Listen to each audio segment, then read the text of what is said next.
കർത്താവിൻ്റെ അതിപരിശുദ്ധ നാമത്തിന് നന്ദിയോടെ സ്തോത്രം ചെയ്യുന്നു. ഈ രാത്രിയിലും കർത്താവിൻ്റെ സന്നിധിയിൽ നമുക്ക് കടന്നു വന്ന് ദൈവവചനത്തിന് മുമ്പാകെയായിരിക്കാൻ കർത്താവ് തന്ന ഈ വിലയേറിയ അവസരത്തിനായിട്ട് കർത്താവിന് നന്ദിയോടെ സ്തോത്രം ചെയ്യുന്നു. അപ്പോസ്തല പ്രവൃത്തികൾ 2-ാം അധ്യായം അതിൻ്റെ ഒടുവിലത്തെ വേദഭാഗങ്ങളിലേക്ക് നമുക്ക് ഇന്ന് രാത്രിയിൽ കടന്നു വരാം. ഈ പുസ്തകത്തിലെ വളരെ പ്രാധാന്യമർഹിക്കുന്ന ഈ അധ്യായത്തിൽ നിന്ന് 2-3 പ്രധാന കാര്യങ്ങളാണ് നമുക്ക് പൊതുവായി പഠിക്കുവാനായിട്ട് സാധിക്കുന്നത്. അത് പെന്തക്കോസ്ത് നാളിനെ കുറിച്ചാണ്. പെന്തക്കോസ്ത് നാളിൽ സംഭവിച്ച ആ സംഭവത്തെക്കുറിച്ചുള്ള വിവരണമായിട്ട് ആ അധ്യായം തുടങ്ങുന്നു. എന്താണെന്ന് സംഭവിച്ചത് എന്ന് ലൂക്കോസ് നമുക്ക് കാണിച്ചു തരുന്നു. ആ സംഭവിച്ചതിൻ്റെ പൊരുളെന്താണ്, അതിൻ്റെ വിശദീകരണമാണ് പത്രോസിൻ്റെ പ്രസംഗത്തിലൂടെ ലൂക്കോസ് വിവരിച്ച് കഴിഞ്ഞ ക്ലാസ്സിലൊക്കെ നമുക്കത് ധ്യാനിപ്പാൻ ഇടയാക്കി. മൂന്നാമതായിട്ട് ലൂക്കോസ് ഈ അധ്യായത്തിൽ ഉൾപ്പെടുത്തിയിരിക്കുന്നത് ആ പെന്തക്കോസ്തിൻ്റെ ബാക്കിപത്രം അല്ലെങ്കിൽ ആ പെന്തക്കോസ്തിൻ്റെ അനുഭവം എന്ത് ആണ് ആദിമസഭയ്ക്ക് നൽകിയതെന്നാണ് അതിൻ്റെ ഒടുവിലത്തെ വേദഭാഗങ്ങളിൽ നമുക്ക് കാണുവാനായിട്ട് കഴിയും. ഇങ്ങനെ 3 നിലയിലാണ് 2-ാം അധ്യായം നമുക്ക് പഠിക്കുവാൻ കഴിയും. 1, പെന്തക്കോസ്ത് നാളിൽ സംഭവിച്ച ആ സംഭവത്തെക്കുറിച്ചുള്ള വിശദീകരണം. 2, ആ സംഭവത്തെക്കുറിച്ച് പറയുന്നു. 2, ആ സംഭവത്തെക്കുറിച്ചുള്ള എന്താണ് പെന്തക്കോസ്ത് എന്ന് പത്രോസ് ആ സംഭവത്തെ ആസ്പദമാക്കി തൻ്റെ പ്രസംഗത്തിലൂടെ വിശദീകരിക്കുന്നതാണ് 2-ാം ഭാഗം. 3-ാം ഭാഗം അതനുഭവിച്ച ദൈവമക്കളിലുണ്ടായ മാറ്റങ്ങൾ അല്ലെങ്കിൽ അതിൻ്റെ അനന്തരഫലങ്ങൾ എന്താണ്, പെന്തക്കോസ്തിൻ്റെ അനന്തരഫലം എന്താണ്, ഒന്നാമത്തെ ആ കൂടിവരവിലുണ്ടായ ദൈവമക്കളിലുണ്ടായ മാറ്റങ്ങൾ എന്തൊക്കെയെന്നാണ് നമുക്ക് മൂന്നാമതായിട്ട് ആ അധ്യായത്തിൽ നിന്ന് പഠിക്കുവാനായിട്ട് സാധിക്കുന്നത്. അപ്പോൾ ഒന്നാമതായി ഈ പരിശുദ്ധാത്മ നിറവ് പ്രാപിച്ച ദൈവമക്കളുടെ ഒന്നാമത്തെ ലക്ഷണമായി അവിടെ പറഞ്ഞിരിക്കുന്നത് അല്ലെങ്കിൽ അവരുടെ അനുഭവമായിട്ട് അവർ പറഞ്ഞിരിക്കുന്നത് നമുക്ക് താഴോട്ട് വായിച്ചു വരുമ്പോൾ 42-ാമത്തെ വാക്യം ഒന്ന് ശബ്ദമുയർത്തി വായിക്കാമോ? 42-ാമത്തെ വാക്യം.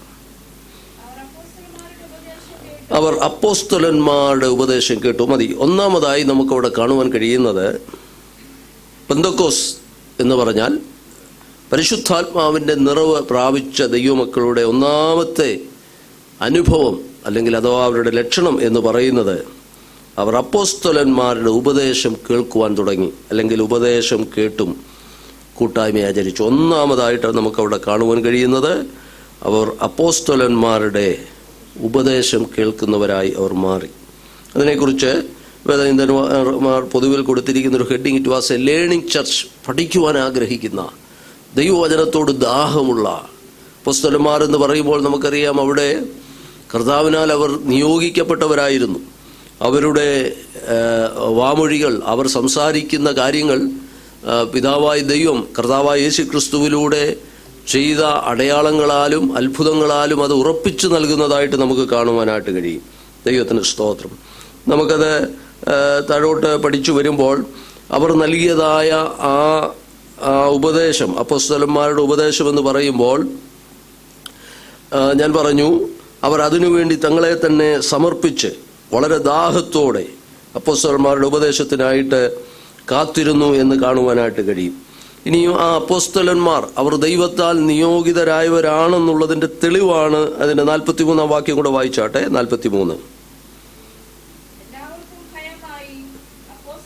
അപ്പോസ്തലന്മാരാൽ ഏറിയ അത്ഭുതങ്ങളും. അപ്പൊ നോക്കുക, അവർ സംസാരിച്ച വചനത്തെ ഉറപ്പിക്കുവാനായിട്ട് ദൈവം എന്ത് ചെയ്തു? അവരിൽ കൂടെ അത്ഭുതങ്ങളും അടയാളങ്ങളും. അപ്പോൾ അപ്പോസ്തലന്മാരുടെ അതോറിറ്റി അവിടെ വ്യക്തമാക്കുവാനാണ് അവിടെ പറഞ്ഞിരിക്കുന്നു. അപ്പോസ്തലന്മാരായിരുന്നു, അവരുടെ കയ്യാൽ അടയാളങ്ങളും അത്ഭുതങ്ങളും നടന്നതുകൊണ്ട് അവർ സംസാരിക്കുന്ന വചനം എന്തായിരുന്നു? ആധികാരികതയുള്ളതായിരുന്നു. നമുക്ക് അപ്പോസ്തലന്മാരുടെ ലക്ഷണങ്ങളെക്കുറിച്ചൊക്കെ പിന്നീട് വേദപുസ്തകത്തിൽ നമ്മൾ വായിക്കുമ്പോൾ 1-2 വേദഭാഗങ്ങളോട് ചേർന്ന് വായിച്ചാൽ അത് വ്യക്തമാണ്. കൊരിന്ത്യർ ലേഖനത്തിൽ 2 കൊരിന്ത്യർ ലേഖനം 12-ാം അധ്യായത്തിൻ്റെ അതിൻ്റെ 12-ാമത്തെ വാക്യം നമുക്കൊന്ന് വായിക്കാം. 2 Corinthians chapter 12 verse 12. 2 കൊരിന്ത്യർ 12-ന്റെ 12-ാം വാക്യത്തിൽ അപ്പോസ്തലന്മാരുടെ ലക്ഷണങ്ങളിൽ ചില കാര്യങ്ങളോടെ പറഞ്ഞിരിക്കുന്നത് കാണുവാൻ കഴിയും. 2 കൊരിന്ത്യർ 12-ാം അധ്യായത്തിൻ്റെ പൂർണ്ണ സഹിഷ്ണുതയിലും അടയാളങ്ങളാലും അത്ഭുതങ്ങളാലും വീര്യപ്രവൃത്തികളാലും.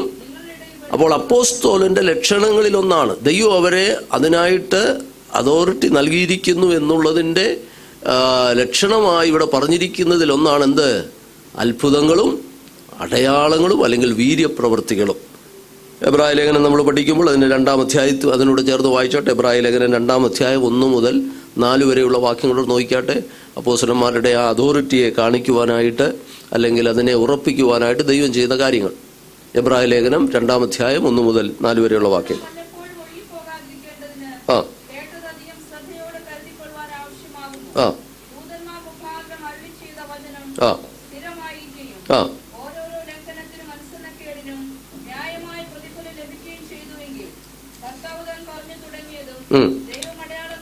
ദൈവം അടയാളങ്ങളാലും അത്ഭുതങ്ങളാലും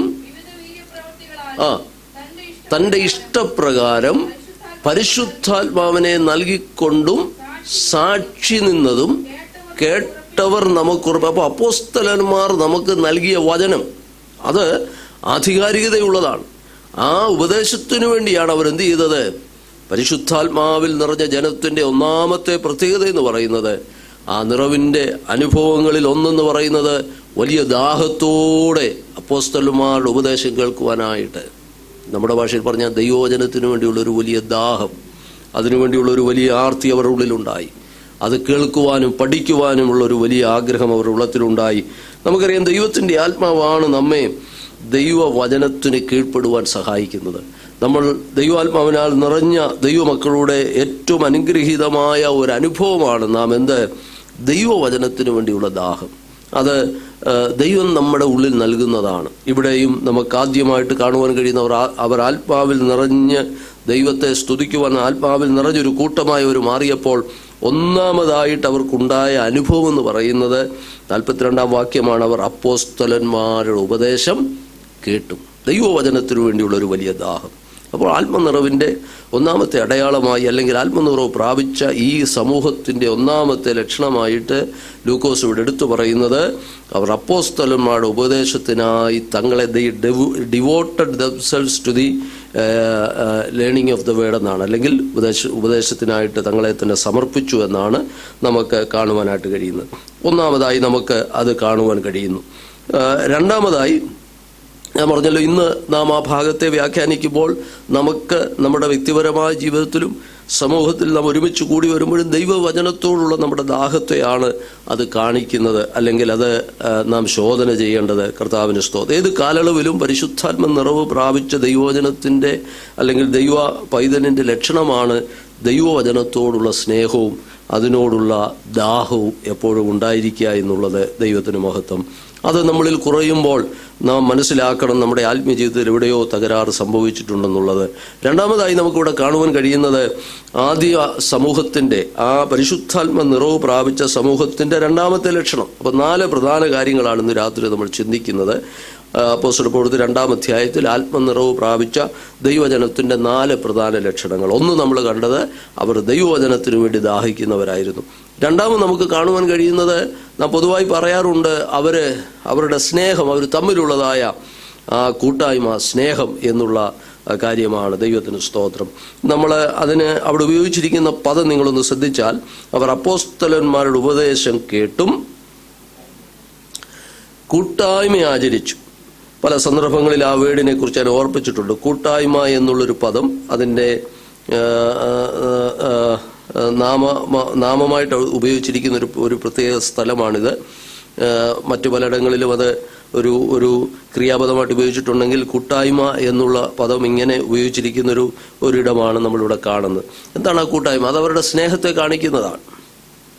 നമ്മൾ സാധാരണ മലയാളത്തിൽ കൂട്ടായ്മ എന്ന് പറയുമ്പോൾ അത് നമ്മുടെ ഒരു പ്രാർത്ഥനാ മീറ്റിങ്ങിനെ ഉദ്ദേശിച്ചാണ് നമ്മൾ സാധാരണ. ഇന്ന് അവിടെ ഒരു കൂട്ടായ്മ ഉണ്ടെന്ന് പറഞ്ഞാൽ നമ്മൾ ഉദ്ദേശിക്കുന്ന അവിടെ ഒരു മീറ്റിംഗ് ഉണ്ടെന്നാണ്. എന്നാൽ വേദപുസ്തകത്തിൽ അതിൻ്റെ ഒരു ഭാഗമാണെന്നേ ഉള്ളൂ. കൂട്ടായ്മയുടെ ഒരു ഭാഗമാണ് പ്രാർത്ഥന, അല്ലെങ്കിൽ ഒരു വീട്ടിൽ നടക്കുന്ന പ്രാർത്ഥന, അല്ലെങ്കിൽ ഒരു സഭയിൽ നടക്കുന്ന പ്രാർത്ഥനയെക്കുറിച്ച് നമ്മൾ കൂട്ടായ്മ എന്ന് പറയുമ്പോൾ ആ വേർഡിൻ്റെ മീനിങ് എല്ലാം ആകുന്നില്ല. കൂട്ടായ്മയുടെ ഒരു ഭാഗമാണ് പ്രാർത്ഥന. എന്നാൽ നാം മനസ്സിലാക്കേണ്ട ആഴമായൊരർത്ഥം ആ പദത്തിനുണ്ടെന്നുള്ള കാര്യം നമ്മൾ മറക്കരുത്. ആദിമസഭ പരിശുദ്ധാത്മാവിനാൽ നിറഞ്ഞ ദൈവജനത്തിൻ്റെ ഒരു പ്രത്യേകതയായിരുന്നു കൂട്ടായ്മ എന്ന് പറയുന്നത്. അതിന് ഗ്രീക്കിൽ പറയുന്നത് കൊയിനോനിയ എന്നാണ്. നമ്മൾ കേട്ടിട്ടുള്ളൊരു പദമാണ് കൊയിനോനിയ എന്ന് പറഞ്ഞാൽ അതിൻ്റെ അർത്ഥം, അതിൻ്റെ റൂട്ട് വേണമെന്ന് പറയുന്നത് കൊയിനോസ് എന്ന് പറയുന്ന ഒരു പദത്തിൽ നിന്നാണ്. ആ കൊയിനോസ് എന്ന പദത്തിൻ്റെ അർത്ഥം കോമൺ, പൊതുവായതെന്ന് മാത്രമേ അതിനർത്ഥമുള്ളൂ, പൊതുവായത്. അപ്പോൾ എന്താണ് ഈ ജനത്തിന് പൊതുവായി ഉണ്ടായ ചില സ്വഭാവങ്ങൾ, അവർ പൊതുവായി സാക്ഷിച്ച ചില കാര്യങ്ങളുണ്ട്, അല്ലെങ്കിൽ അവരുടെ ജീവിതത്തിൽ അവർ കർത്താവിനെ കൈക്കൊണ്ട് ദൈവമക്കളായി അവർ മാറി പരിശുദ്ധാത്മ നിറവിൽ അവരായിത്തീർന്നപ്പോൾ അവർക്ക് പൊതുവായി ഉണ്ടായ ചില അനുഭവങ്ങളുണ്ട്. പൊതുവായ ചില ജീവിത അനുഭവങ്ങൾക്ക് അവർ സാക്ഷ്യം വഹിക്കുന്നവരായി മാറി. അതിനെ എല്ലാം കൂടെ ചേർത്ത് പറഞ്ഞിരിക്കുന്ന ഒരു പദമാണ് ഏത്? കൂട്ടായ്മ എന്നുള്ളത്, കൊയിനോനിയ. കോമൺ എന്നാണ് അതിൻ്റെ സിമ്പിൾ മീനിങ്, പൊതുവായതെന്ന് മാത്രം. അപ്പം നോക്കാം എന്താണ് അവരുടെ പൊതുവായ ജീവിതത്തിൽ അല്ലെങ്കിൽ പൊതുവായ ചില കാര്യങ്ങൾക്ക് അവർ സാക്ഷ്യം വഹിച്ച കാര്യങ്ങൾ എന്തൊക്കെയാണ്. നമുക്ക് ആ ഭാഗം പഠിക്കുമ്പോൾ ഒന്നാമതായി തന്നെ നമുക്ക് കാണുവാൻ കഴിയും, അവരൊക്കെ വ്യത്യസ്ത പശ്ചാത്തലങ്ങളിൽ നിന്ന് വന്നവരാണ്. 3000 പേരെ നമ്മൾ അവിടെ തന്നെ കാണുന്നുണ്ട്. വ്യത്യസ്ത പശ്ചാത്തലങ്ങളിൽ നിന്നും ഇടങ്ങളിൽ നിന്നും ഒക്കെ വന്നവരാണ് യെരൂശലേമിൽ കൂടിയിരുന്നത്. അവരെല്ലാവരും കർത്താവിനെ കൈക്കൊണ്ട് കഴിഞ്ഞപ്പോൾ എന്തായി മാറി? ഏക വിശ്വാസത്തിനുടമകളായി മാറി. അതുതന്നെ അവരുടെ പൊതുവായ സാക്ഷ്യത്തെ കാണിക്കുന്നതാണ്. പല മാതാപിതാക്കളാലും പല വ്യത്യസ്ത സാഹചര്യങ്ങളിൽ ജനിച്ചു വളർത്തപ്പെട്ടവരും വ്യത്യസ്ത ആരാധന രീതികളുമൊക്കെ ഉണ്ടായിരുന്നവർ. ഒന്നാമതായിട്ട് ആ കൊയിനോനിയുടെ അർത്ഥമെന്ന് പറയുന്നത് അവർ പൊതുവായ ഒരു വിശ്വാസത്തിൻ്റെ ഉടമകളായിട്ട് അവർ മാറി. നമുക്ക് കർത്താവിൻ്റെ വചനത്തിൽ തന്നെ കാണുവാൻ കഴിയുന്നുണ്ട്, അവര് ഒരുമിച്ച് പങ്കുവെച്ച അല്ലെങ്കിൽ ഒരുമിച്ച് അവർ സാക്ഷ്യം വഹിച്ച ഒന്നാമത്തെ കാര്യം എന്ന് പറയുന്നത് അവരുടെ വിശ്വാസ ജീവിതത്തെ തന്നെയാണില്ലേ. വ്യത്യസ്തമായ അനുഭവങ്ങളിൽ നിന്ന് ഒരേ വിശ്വാസത്തിന്റെ സാക്ഷികളായി അവർ മാറി. അഥവാ പിതാവിനോടും പുത്രനോടും പരിശുദ്ധാത്മാവിനോടുമുള്ള കൂട്ടായ്മ. ഒന്നുകൂടെ ആ കൂട്ടായ്മ എന്നുള്ള പദം നമ്മൾ അതിനോട് ചേർത്ത് പറഞ്ഞാൽ പല നിലയിലുള്ള കൂട്ടായ്മയിലുണ്ടായിരുന്നവർ ഇപ്പോൾ ഒരു ഏക കൂട്ടായ്മയിൽ. അത് ആരോടുള്ളതാണ്? പിതാവിനോടും. നമ്മൾ യോഹന്നാന്റെ ലേഖനത്തിലൊക്കെ അത് വായിക്കുന്നുണ്ട്. വേണമെങ്കിൽ 1-2 വാക്യങ്ങൾ യോഹന്നാൻ 1 അധ്യായം 3 വാക്യത്തിൽ ദൈവമക്കളുടെ കൂട്ടായ്മ ആരോടാണ്? 1 യോഹന്നാൻ 1 അധ്യായം 3 വാക്യം നോക്കിക്കാട്ടെ. ആ ആ ആ ഞങ്ങളുടെ കൂട്ടായ്മയോ പിതാവിനോടും അവന്റെ പുത്രനായ യേശു ക്രിസ്തുവിനോടുമാകുന്നു. നമ്മൾ കൊരിന്ത്യ ലേഖനത്തിൽ വായിക്കുന്ന 2 കൊരിന്ത്യർ 13 അധ്യായം 14 വാക്യം വായിക്കുമ്പോൾ യേശു ക്രിസ്തുവിന്റെ കൃപയും ദൈവത്തിന്റെ സ്നേഹവും പരിശുദ്ധാത്മാവിന്റെ കൂട്ടായ്മയും. അപ്പോൾ ആ കൂട്ടായ്മ എന്നുള്ള പദം ഇവിടെ എല്ലാം ഉപയോഗിച്ചിരിക്കുന്നത് പിതാവായ ദൈവത്തോട്, പുത്രനായ ക്രിസ്തുവിനോട്, പരിശുദ്ധാത്മാവിനോടുമുള്ള കൂട്ടായ്മ. അപ്പോൾ ഈ കൂട്ടായ്മ എന്നുള്ള പദം നമ്മളൊന്ന് മനസ്സിലാക്കുവാൻ വേണ്ടി ഞാൻ പറയുകയാണ് 2 കാര്യങ്ങൾ. ഒന്ന്, അവരൊരു പൊതുവായ വിശ്വാസം. ആ വിശ്വാസം എന്താണ്? പിതാവിനോടും പുത്രനോടും പരിശുദ്ധാത്മാവിനോടുമുള്ളൊരു കൂട്ടായ്മ ബന്ധത്തിന് അവർ സാക്ഷ്യം വഹിക്കാനിടയായി. വാസ്തവത്തിൽ ആ പദത്തിന്റെ അർത്ഥം ഒരു ബാഹ്യമായ ഒരു കൂടിവരവ് എന്നുള്ളതിനേക്കാൾ ഉപരിയായ ഒരു ആന്തരിക അനുഭവത്തെയും കൂടെ കാണിക്കുന്ന ഒരു പദമാണ് ഈ കൂട്ടായ്മ എന്ന് പറയുന്നത്. അതുകൊണ്ടാണ് ഈ കാര്യം ഞാൻ ഊന്നി പറയുന്നത്. പിതാവിനോടും പുത്രനോടും പരിശുദ്ധാത്മാവിനോടുമുള്ളൊരു കൂട്ടായ്മ ബന്ധത്തിലേക്ക് അവർ കടന്നു വരികയാണ്. അതിനവർ സാക്ഷ്യം വഹിച്ചു. അതാണ് ഒന്നാമതായി നമുക്കവിടെ ഈ കൊയിനോനിയ എന്നുള്ള പദം കൊണ്ട്, കൂട്ടായ്മ ആചരിച്ചു എന്നുള്ള പദം കൊണ്ട് മനസ്സിലാക്കുവാനായിട്ട് സാധിക്കും. അപ്പോൾ പരിശുദ്ധാത്മാവിനാൽ നിറയപ്പെട്ട സമൂഹത്തിന്റെ രണ്ടാമത്തെ ലക്ഷണം അവർ കൂട്ടായ്മ ആചരിക്കുന്നവരായി മാറി. രണ്ടാമതായിട്ട് ആ കൂട്ടായ്മ എന്ന് പറയുമ്പോൾ ഞാൻ പറഞ്ഞല്ലോ, അതുകൊണ്ട് മാത്രം ആന്തരിക അനുഭവം കൊണ്ട് മാത്രമായില്ല, അവരുടെ ഉള്ളത്തിലൊക്കെ മാറ്റമുണ്ടായി. ദൈവത്തോടും കർത്താവിനോടും പരിശുദ്ധാത്മാവിനോടുള്ള ഒരു ആന്തരിക കൂട്ടായ്മയുടെ ബന്ധം അവർക്കുണ്ടായി. അതുകൊണ്ട് മാത്രമാകുന്നില്ല. രണ്ടാമത് നമ്മളത് പഠിച്ചു വരുമ്പോൾ ഈ കൊയിനോനിയ എന്നുള്ള പദം ഉപയോഗിച്ചിരിക്കുന്നത് പറഞ്ഞു അവര് പൊതുവായി അവർ സാക്ഷ്യം വഹിച്ച കാര്യങ്ങൾ. ഒന്ന്, അവരുടെ വിശ്വാസ സംബന്ധമായ കാര്യമാണെങ്കിൽ. 2, അവർ പരസ്പരം പങ്കുവെച്ച ചില കാര്യങ്ങളുണ്ട്. താഴോട്ട് നമ്മളത് വായിക്കുന്നുണ്ട്. പരസ്പരം പങ്കുവെച്ചു, പരസ്പരം സ്വീകരിക്കുകയും പങ്കുവെക്കുകയും ചെയ്ത കാര്യങ്ങളെക്കുറിച്ച് കാണുന്നുണ്ട്. അതിനും കൂട്ടായ്മ എന്നുള്ള പദമാണ് ഉപയോഗിച്ചിരിക്കുന്നത്. ഉദാഹരണം പറഞ്ഞാൽ അവരിൽ ഒരാൾക്ക്, നമ്മൾ താഴോട്ട് അതിന്റെ വിശദീകരണം വരുന്നുണ്ട്, അല്പം ഭൗതിക ഞെരുക്കമുണ്ടായി. ആ ഭൗതിക ആവശ്യങ്ങളിൽ അവരെ സഹായിക്കുന്നതിനും കൂട്ടായ്മ എന്നുള്ള പദം ഉപയോഗിച്ചിട്ടുണ്ട്. അപ്പോസ്തലനായ പൗലോസ് കൊരിന്ത്യർക്ക് എഴുതിയ ലേഖനം 2 കൊരിന്ത്യർ 8 അധ്യായം 4 വാക്യത്തിലേക്ക് വന്നാട്ടെ. 8-9 അധ്യായങ്ങളിൽ അത് പൗലോസ് വ്യക്തമായിട്ട് ആ പദം ഉപയോഗിച്ചിരിക്കുന്നതായിട്ട് നമുക്ക് കാണുവാനായിട്ട് സാധിക്കും. 2 കൊരിന്ത്യർ 8 അധ്യായം 4 വാക്യം. അവിടെ ജാതീയ സഭകളിൽ നിന്ന് ധനശേഖരണം എടുത്ത് യെരുശലേമിലുള്ള അപ്പോസ്തലന്മാർക്ക് അല്ലെങ്കിൽ യെരുശലേമിലുള്ള സഭകൾക്ക് ബുദ്ധിമുട്ട് അനുഭവിക്കുന്ന സഭയ്ക്ക് കൊടുക്കുന്ന ധർമ്മശേഖരത്തെക്കുറിച്ച് പറയുന്നിടത്തും അതേ വാക്ക് ഉപയോഗിച്ചിട്ടുണ്ട്. 8-ാം അധ്യായം 4-ാം വാക്യം. ആ ആ ആ ആ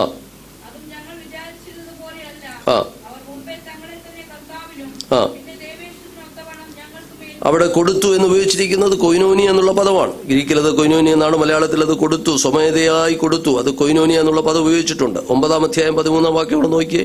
അതിന്റെ 9-ാം അധ്യായം 13-ാമത്തെ വാക്യം. ആ ആ കൂട്ടായ്മയുടെ ഔദാര്യം എന്ന് പറഞ്ഞിരിക്കുന്നത് സാമ്പത്തിക കൂട്ടായ്മയെ കുറിച്ചാണ്. അവിടെ ഈ 8, 9, 2 അധ്യായങ്ങളിലും ഭൗതികമായ കൂട്ടായ്മയെക്കുറിച്ചാണ്. അപ്പോൾ ആ കൂട്ടായ്മ എന്നുള്ള പദത്തിന് ഒന്നാമത് ഞാൻ പറഞ്ഞു, ആന്തരികമായി ഉണ്ടായ ദൈവീയ ബന്ധത്തെ കാണിക്കാൻ ആ പദം ഉപയോഗിച്ചിരിക്കുന്നു. ഒരേ വിശ്വാസത്തിന് അവരുടമകളായി അതിന് സാക്ഷ്യം വഹിക്കുന്നവരായി മാറിയത് ഈ ആത്മനിറവിന്റെ അനുഭവത്തിൽ വന്നപ്പോഴാണ്. രണ്ടാമത് നമുക്ക് കാണുവാൻ കഴിയുന്നത് അവർ പരസ്പരം പങ്കുവെച്ചതായ അനുഭവങ്ങൾ, അവർ സ്വീകരിക്കുകയും പങ്കുവെക്കുകയും ചെയ്തതായ ഭൗതികമായ അനുഭവങ്ങളെക്കുറിച്ചും കൂടെ ആ വാക്കിൽ നിന്ന് നമുക്ക് മനസ്സിലാക്കുവാനായിട്ട് കഴിയുന്നുണ്ട്. ദൈവത്തിന് സ്തോത്രം. അവർ സകല അവരുടെ ജീവിതത്തിൽ അവർ പരസ്പരം പങ്കുവെക്കുക മാത്രമല്ല, 44-ാം വാക്യത്തിൽ അതിന് ആ വാക്കിന്റെ ഒരു വിശദീകരണം അവിടെ കൊടുത്തിട്ടുണ്ട്. 44-ാം വാക്യം നമ്മൾ വായിച്ച 2-ാം അധ്യായത്തിന് 44-ലേക്കൊന്ന് വന്നാട്ടെ. എന്താണ് അവർ പങ്കുവെക്കുക എന്ന് പറയുമ്പോൾ, സ്വമേധയാ പങ്കുവെക്കുക എന്ന് പറയുമ്പോൾ എന്താണ് അത് ഒന്നുകൂടെ വിശദീകരിച്ചത് 44-ാം വാക്യത്തിൽ പറയുന്നുണ്ട്. ആ വിശ്വസിച്ചവർ എല്ലാവരും സകലവും പൊതുവക. ആ വാക്കും കൊയിനോസ് അല്ലെങ്കിൽ പൊതുവക അല്ലെങ്കിൽ കോമൺ എന്നുള്ളതിന് ഉപയോഗിച്ചിരിക്കുന്ന കൊയിന എന്നുള്ളൊരു പദമാണ് അവിടെ ഉപയോഗിച്ചിരിക്കുന്നത്. അതും ഈ കൊയിനോനിയ എന്നുള്ള പദത്തിന്റെ എല്ലാ പല അർത്ഥങ്ങളാണ്. കോമൺ നോക്കുക, പൊതുവക എന്ന് എണ്ണുകയും ആ ആ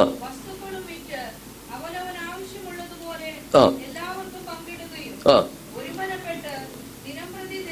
അപ്പൊ നിങ്ങളോട് ഞാൻ 2-3 പദങ്ങൾ പറഞ്ഞു. ഇതെല്ലാം ഒരേ പദത്തിൽ നിന്നുണ്ടായിരിക്കുന്ന ഓരോ നമ്മൾ പറയുന്ന പോലെ വ്യത്യസ്ത പദങ്ങളാണ്. കൊയിനോനിയ എന്നുള്ള പദമാണ് കൂട്ടായ്മയ്ക്ക് ഉപയോഗിക്കുന്നെങ്കിൽ അത് വന്നിരിക്കുന്ന റൂട്ട് വേർഡ് കൊയിനോസ് എന്ന് പറയുന്ന കോമൺ എന്നുള്ള പദത്തിൽ നിന്നാണ്. അതിൽ നിന്ന് കൊയിനോനിക്കോസ് എന്നൊരു പദമുണ്ട്.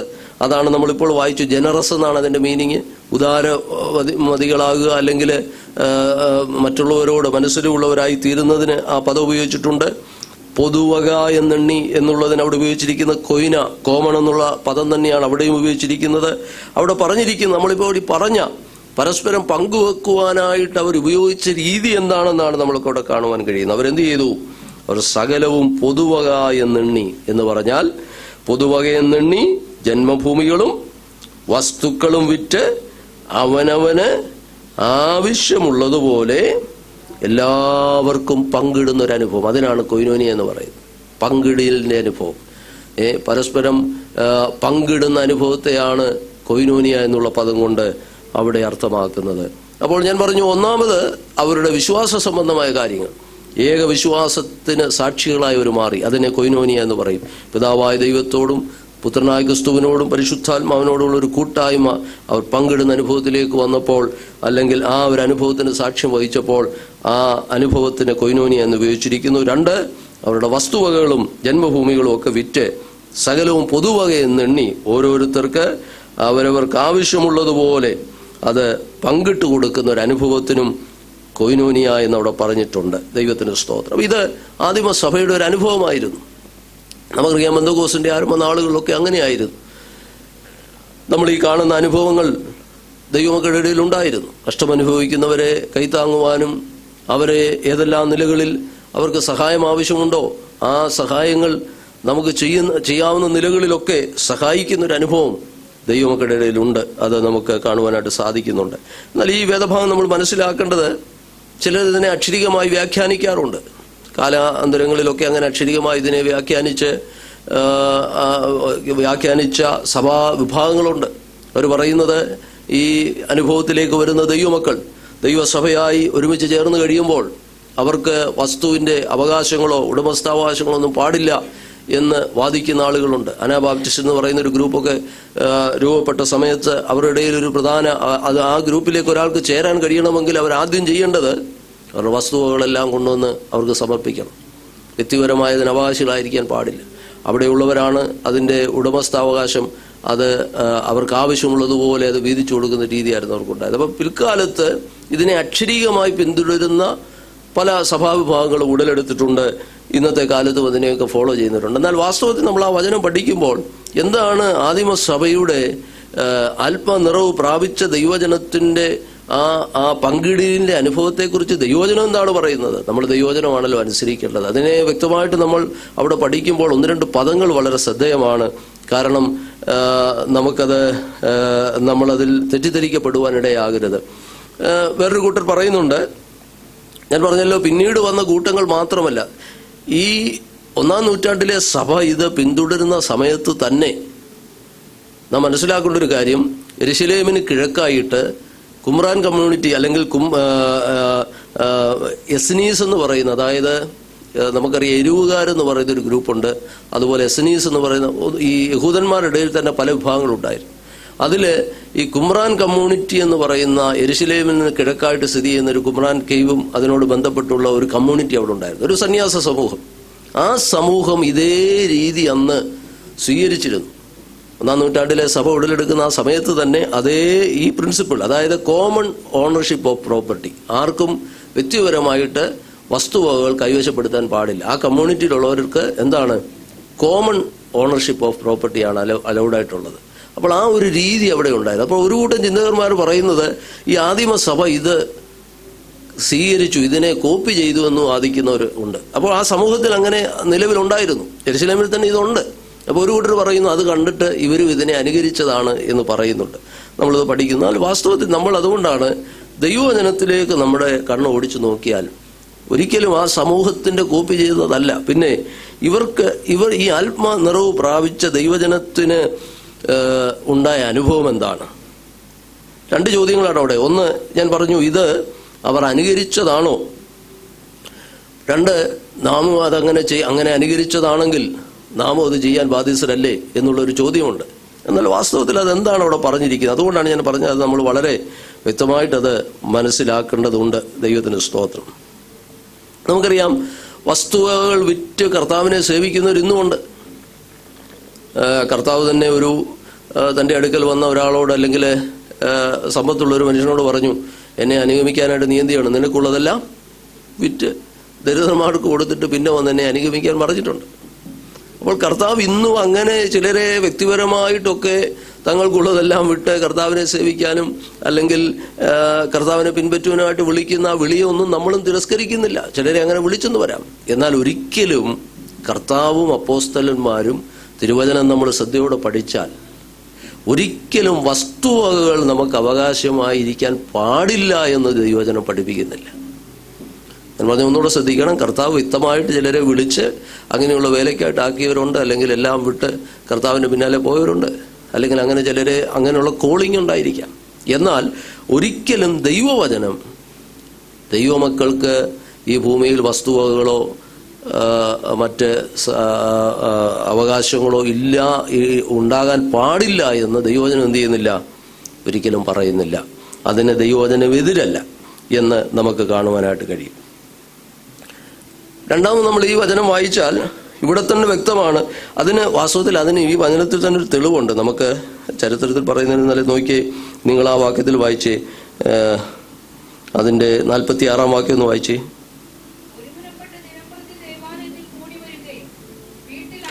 അല്ലോ, അപ്പം അവിടെ തന്നെ ദൈവമക്കൾക്ക് ചില ഗ്രന്ഥമുണ്ട്, വീടുണ്ട്. മനസ്സിലാകുന്നു? വീട്ടിലപ്പം നുറുക്കി. അപ്പം വീടുള്ളവർ അന്നേരവും ഉണ്ട്. അതിന് മുമ്പാ പറഞ്ഞത് അവരെല്ലാം ജന്മഭൂമികളും വസ്തുക്കളും എല്ലാം വിറ്റ് കൊണ്ടുവന്ന് അപ്പോസ്തലന്മാരുടെ കാൽക്കൽ വെച്ചു എന്ന് പറയുമ്പോൾ എല്ലാവരും അത് വോളണ്ടറി ആയിട്ട് അല്ലെങ്കിൽ എല്ലാവരും അത് കമ്പൽസറി ആയി ചെയ്തെന്നർത്ഥമില്ല. അതാ ഞാൻ പറഞ്ഞത്. അവിടെ തന്നെ അതിന് തെളിവുണ്ട്, അവിടെ വീടുള്ളവരുണ്ട്. പിന്നെന്താണ് അവിടെ സംഭവിച്ചത്? അവിടെ നമ്മൾ മനസ്സിലാക്കേണ്ടത് ഇറ്റ് വാസ് നോട്ട് കമ്പൽസറി. അത് നിർബന്ധപൂർവം ചെയ്തൊരു കാര്യമല്ല. It is voluntary. അത് സ്വമേധയാ ചെയ്തതാണ്. പരിശുദ്ധാത്മ നിറവ് പ്രാപിച്ച ദൈവമക്കളിൽ അവരുടെ ഉള്ളത്തിൽ വസ്തുവകകളും അതുപോലെ തന്നെ ജന്മഭൂമികളും എന്ന് പറഞ്ഞാൽ പ്രോപ്പർട്ടി ഉണ്ട്, വിലയേറിയ വസ്തുക്കളുണ്ട്. ഇതൊക്കെ വോളണ്ടറി ആയിട്ട് സ്വമേധയായിട്ട് അവർ ചെയ്ത കാര്യമാണ്. അതെന്തിനാണ് അവർ ചെയ്തതെന്ന് അവിടെ പറയുന്നുണ്ട്. അവരങ്ങനെ ചെയ്യുന്നത് എപ്പോഴാണ്? വസ്തുവകകളും വിറ്റ് 45 വാക്യം ഒന്നുകൂടെ വായിച്ചേ.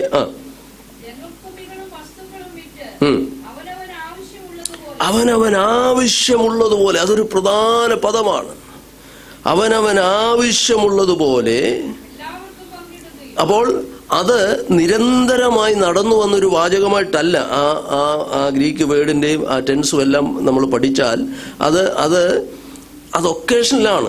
അത് ഓരോരോ സന്ദർഭങ്ങളിൽ പർട്ടിക്കുലർ നീഡ് വരുമ്പോൾ അവരെന്ത് ചെയ്യും? ദൈവത്തിൻ്റെ, നമ്മൾ പറയാറുള്ളത് ദൈവാത്മാവ് പ്രേരിപ്പിക്കുന്നവർ അവരുടെ വസ്തുവകളും വിലയേറിയ വസ്തുക്കളൊക്കെ വിറ്റ് കൊണ്ടുവന്ന് എന്ത് ചെയ്യും? ആവശ്യം നിറവേറാനായിട്ട്. അതാണ് അവിടെ പറഞ്ഞിരിക്കുന്നത്. ആ പദം നിങ്ങൾ മറക്കരുത്. ഓരോരുത്തൻ്റെയും വിറ്റ് അവനവൻ ആവശ്യമുള്ളതുപോലെ. ഒരു ആവശ്യം വന്നു കഴിയുമ്പോൾ ദൈവത്തിൻ്റെ ആത്മാവ് അവിടെ പ്രവർത്തിക്കും. ആവശ്യം വന്നു കഴിയുമ്പോൾ, അല്ലാതെ വൺസ് ആൻഡ് ഫോർ ഓൾ എന്നുള്ളതല്ല. ഒരിക്കൽ നിങ്ങളെല്ലാവരും ഇത് ചെയ്യണം എന്നുള്ള ഒരു കർശന നിയമമല്ല നമുക്ക് അപ്പോസ്തല പ്രവൃത്തി പഠിക്കുമ്പോൾ കാണുവാൻ കഴിയുന്നത്. സ്വമേധയാ ഒരാവശ്യം നേരിടുമ്പോൾ ദൈവാത്മ പ്രേരിതമായി വസ്തുവകളും ജന്മഭൂമികളും ഒക്കെ കൊണ്ടുവച്ച് അവർ പങ്കിട്ട് അവരതിനെ അനുഭവിക്കുന്ന ഒരു അനുഭവത്തെക്കുറിച്ചാണ് അവിടെ പറഞ്ഞിരിക്കുന്നത്. അതുകൊണ്ട് അതൊരു വ്യവസ്ഥയായിട്ട് നമുക്കത് എല്ലാ കാലത്തും ബാധകമായി എല്ലാവരും കമ്പൽസറി ആയി ചെയ്യേണ്ട ഒരു കാര്യമായിട്ടല്ല അത് പറഞ്ഞിരിക്കുന്നതെന്ന് നമുക്കാണ്. പിന്നീടുള്ള അധ്യായത്തിൽ വന്നതിന് ഉദാഹരണമുണ്ട്. 5-ാം അധ്യായത്തിൽ വരുമ്പോൾ അനന്യാസിന്റെയും സഫീറയുടെയും കാര്യം നമുക്കറിയാം. അവിടെയും വാസ്തവത്തിൽ അവർ ചെയ്ത തെറ്റെന്താണ് നോക്കി 5-ാം അധ്യായം നോക്കുമ്പോൾ നമുക്കവിടെ കാണുവാൻ കഴിയുന്നത്, ഒരിക്കലും ദ്രവ്യാഗ്രഹികളായിരുന്നതുകൊണ്ടോ അവർ സമ്പത്തിനെ കൂടുതൽ ആഗ്രഹിച്ചതുകൊണ്ടൊന്നുമല്ല ദൈവം അവരെ ശിക്ഷിച്ചത്. ഒരിക്കലും അങ്ങനെയല്ല. നമ്മളത് പഠിച്ചു വരുമ്പോൾ അവിടെ എന്താ സംഭവിച്ചത്? 5-ാം അധ്യായത്തിന്റെ 1-2 വാക്യം ഒന്ന് വായിച്ചാട്ടെ. അതിന്റെ 4-ാം വാക്യം ഒന്ന് വായിച്ചേ. 5-ാം അധ്യായത്തിന്റെ 4-ാം വാക്യം. പത്രോസ് ചോദിക്കുന്നുണ്ട്, അത് വിൽക്കും മുമ്പേ നിന്റേതായിരുന്നില്ലയോ? വിറ്റ ശേഷവും. നമ്മൾ മലയാളത്തിൽ അങ്ങനെ വായിക്കും, വിറ്റ ശേഷവും നിന്റെ വിറ്റ ശേഷം എങ്ങനെയാ അത് കൈവശം വരുന്നത്? പക്ഷെ വിറ്റ ശേഷം കൈവശം ഉള്ളത് എന്താ? അതിന്റെ പൈസ ഇല്ലേ? അത് NIV അതങ്ങനെ, and after it was sold was in the money at your disposal എന്നാ. അതായത് വിറ്റ ശേഷം നിന്റെ കയ്യിൽ എന്ത് ചെയ്തു? വിറ്റ ശേഷം നിന്റെ കയ്യിൽ ആ പൈസ ഇരിക്കുന്നേ. ആ പൈസ എന്ത് ചെയ്യാമായിരുന്നു? ആ പൈസ കുറച്ചെടുത്ത് വെച്ചിട്ട് ബാക്കി കൊണ്ട് കൊടുക്കാം, അതിന് തെറ്റൊന്നുമില്ല. പക്ഷേ എന്താണ് അവിടെ സംഭവിച്ചത്? എന്താണ് നോക്കിയേ, അവിടെ സംഭവിച്ചത് അനന്യാസും അവർ ചെയ്ത തെറ്റെന്ന് എന്താണെന്ന് ചോദിച്ചാൽ, കുറച്ചെടുത്തു വെച്ചതല്ല തെറ്റ്. ആണോ? ഒരിക്കലും അതല്ല. പിന്നെ എന്നാൽ ഉള്ളതെല്ലാം നൽകി എന്ന ഭാവത്തോടെ കുറച്ചെടുത്തു വെച്ചതാണ് തെറ്റ്. മനസ്സിലാകുന്നുണ്ടോ? അപ്പോസ്തലന്റെ കൈ കൊണ്ടുവെക്കുമ്പോൾ പറഞ്ഞതെന്താ? ഞങ്ങൾക്കുള്ളതെല്ലാം തന്നു എന്ന് പറഞ്ഞുകൊണ്ട് കുറച്ചെടുത്ത് അറിയാതെ മാറ്റിവെച്ചു. അതുകൊണ്ടാണ് ചോദിക്കുന്നത്, വായിച്ചേ. വിറ്റ ശേഷവും നിന്റെ കൈവശം ആയിരുന്നില്ലേ? പിന്നെ ദൈവത്തോട് വ്യാജം കാണിച്ചു എന്നുള്ളതാണ് തെറ്റ്. അല്ലാതെ ദ്രവ്യാഗ്രഹമോ കുറച്ച് പണം എടുത്തു വെച്ചോ ഒന്നുമല്ല. ആവശ്യത്തിന് പണം ആവശ്യമാണ് മനുഷ്യന്, ഇല്ലേ? അതേ ഞാൻ പറഞ്ഞത്. അന്നും പണമുള്ളവരുണ്ട്, വീടുള്ളവരൊക്കെ ഉണ്ടെന്നുള്ളതിന് 2-ാം അധ്യായത്തിൽ തന്നെ തെളിവുണ്ട്. 5-ാം അധ്യായത്തിൽ വരുമ്പോൾ പരിശുദ്ധാത്മാവ് അതാ ചോദിക്കുന്നത്, വിറ്റ ശേഷവും നിന്റെ കയ്യിലല്ലായിരുന്നു, ഇത്രേ കൊടുത്തുള്ളെന്ന് പറഞ്ഞാൽ മതിയായിരുന്നു. പക്ഷേ അവിടെ ദ്രവ്യാഗ്രഹത്തെക്കുറിച്ചോ അല്ലെങ്കിൽ ആ വസ്തുവകൾ ഉള്ളത് തെറ്റായിട്ടൊന്നുമല്ല അവിടെ ചിത്രീകരിക്കുന്നു. മറിച്ച് പരിശുദ്ധാത്മാവിനോട് വ്യാജം കാണിച്ചു. ആ വ്യാജം കാണിച്ചതാണ് ദൈവത്തിന് മുമ്പാകെ ശിക്ഷയ്ക്ക് അവന് കാരണമായി തീർന്നതെന്ന് അവിടെ വ്യക്തമാണ്. അപ്പോൾ നാം മനസ്സിലാക്കേണ്ട ഒരു കാര്യം, ദൈവവചനം പഠിക്കുമ്പോൾ പരിശുദ്ധാത്മ നിറവ് പ്രാപിച്ച സമൂഹത്തിൻ്റെ ആ കൂട്ടായ്മയുടെ അനുഭവം എന്ന് പറയുന്നത് അവർ പരസ്പരം പങ്കുവെക്കുന്നവരായിരുന്നു, പരസ്പരം കരുതുന്നവരായിരുന്നു. ഒരാൾക്കൊരാവശ്യം വരുമ്പോൾ, വളരെ സിമ്പിളായിട്ട് നമ്മൾ മനസ്സിലാക്കേണ്ട അത്രയേ ഉള്ളൂ, ഒരാൾക്കൊരാവശ്യം വരുമ്പോൾ പരിശുദ്ധാത്മാവ് അത് ബോധ്യപ്പെടുത്തി പരസ്പരം അത് പങ്കുവെക്കാനുള്ളൊരു മനോഭാവം ദൈവജനത്തിൻ്റെ ഇടയിലുണ്ടായിരുന്നു. നമുക്കറിയാം, നമ്മുടെ ആത്മീയ അനുഭവങ്ങളിലും എത്രയോ അനുഭവങ്ങൾ നമുക്കത് ഒരുപക്ഷെ നമ്മളറിയാതെ തന്നെ പരിശുദ്ധാത്മ പ്രേരണയാൽ ഒരാളുടെ ആവശ്യമറിഞ്ഞ് മറ്റൊരാൾ ബുദ്ധിമുട്ടുന്നത് കാണുമ്പോൾ ആ പരസ്പരമുള്ള സഹായത്തിനായിട്ട് അതനുഭവിക്കുകയും അത് ചെയ്യുവാനും ഒക്കെ ദൈവം നമ്മെ ഒരുക്കിയിട്ടുള്ള സന്ദർഭങ്ങൾ ദൈവമക്കൾക്ക് ഓർക്കുവാനായിട്ട് സാധിക്കും. അത് ക്രിസ്ത്യ ജീവിതത്തിൻ്റെ അനുഗ്രഹിക്കപ്പെട്ട ഈ കൂട്ടായ്മയുടെ ഒരു സവിശേഷതയാണത്, അല്ലെങ്കിൽ ആ പദത്തിൻ്റെ തന്നെ അർത്ഥമാണ് അതെന്ന് നമുക്ക് കാണുവാനായിട്ട് കഴിയും. ഈ കൂട്ടായ്മ ഞാൻ പറഞ്ഞല്ലോ, അത് ആത്മീയ അനുഭവത്തെക്കുറിച്ച് മാത്രമല്ല ഭൗതിക അനുഭവത്തെക്കുറിച്ചും കൂടാണ് എന്ന് പറയുമ്പോൾ അതിന് ദൈവവചനത്തിൽ ഒരു അടിസ്ഥാനമുണ്ട്. നമ്മൾ സാധാരണ ഈ ദശാംശത്തെക്കുറിച്ചൊക്കെ പറയുമ്പോൾ പഴയ നിയമത്തിലെ ഉദ്ധരണികളൊക്കെ പറയാറുണ്ട്. നമുക്കറിയാം, ഇസ്രായേലിനെ സംബന്ധിച്ചും ദൈവം കൊടുത്തൊരു ഒരു ഒരു വ്യവസ്ഥയായിരുന്നു അതില്ലേ. നിങ്ങൾ സുഭിക്ഷത്തോടെ ജീവിക്കുമ്പോൾ നിങ്ങളുടെ ദേശത്തുള്ള പരദേശികളുണ്ട്, അനാഥരുണ്ട്, വിധവമാരുണ്ട്, അവരെ നിങ്ങൾ ഓർക്കണം. അതിന് പ്രധാനമായി പല വേദഭാഗങ്ങളുണ്ടെങ്കിലും ആവർത്തന പുസ്തകത്തിൽ ഒരു വാക്യം നോക്കിക്കട്ടെ. ആവർത്തന പുസ്തകം 26-ാം അധ്യായത്തിലേക്ക് വരുമ്പോൾ ദൈവത്തിൻ്റെ ആ കൺസേൺ നമ്മളൊന്ന് മനസ്സിലാക്കണം. പഴയ നിയമത്തിൽ ദൈവത്തിൻ്റെ ആ ചിന്ത അത് പുതിയ നിയമത്തിൽ വരുമ്പോൾ മാറുന്നൊന്നുമില്ല. ദൈവം നമ്മളെ എല്ലാം കുറിച്ച് ആഗ്രഹിക്കുന്ന ഒരു കാര്യം അതാണ്. 26-ാം അധ്യായം, ആവർത്തന പുസ്തകം 26-ാം അധ്യായം 12 മുതൽ ചില വാക്യങ്ങൾ താഴോട്ട് വായിച്ചാൽ. അപ്പൊ ഇസ്രായേലിന് കൊടുത്ത വ്യവസ്ഥയാണ്. വായിച്ചു.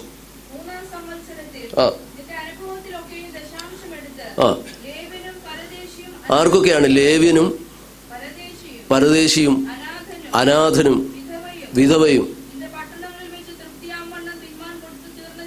നിന്റെ പട്ടണങ്ങളിൽ വെച്ച് തൃപ്തിയാമണ്ണം അവർക്ക് തിന്നാൻ കൊടുത്തതിന് ശേഷം നീ പറയേണ്ടതെന്നാൽ